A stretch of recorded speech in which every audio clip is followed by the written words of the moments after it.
เน็ตไอดอลเขามาเลยเน็ตไอดอลเขามาเด้อเอามาหักเอาดิเน็ตไอดอลของเราเองอ๋อเน็ตไอดอลมาแต่คำม่วนแต่ไอ้น้องเลยเน็ตไอดอลของเขากำลังเอาเครื่องปุ๊บ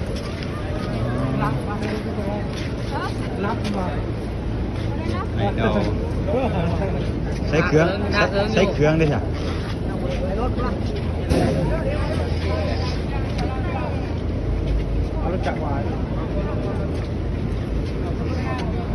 เน็ตไอดอลมาหอดแล้ว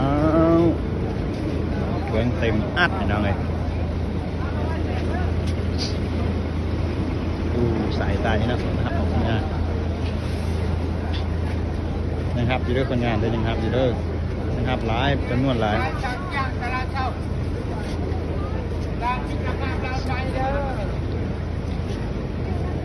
ได้นะสีท้ายจังจังกะลาเทาเนี่ยไปเนื้อใส่เนื้อที่รถใส่เนื้อล้อสี่ล้อเนี่ย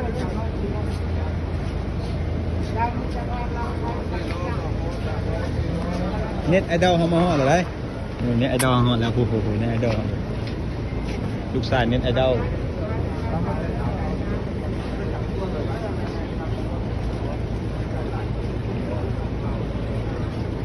เครื่องลายน้องเครื่องลาย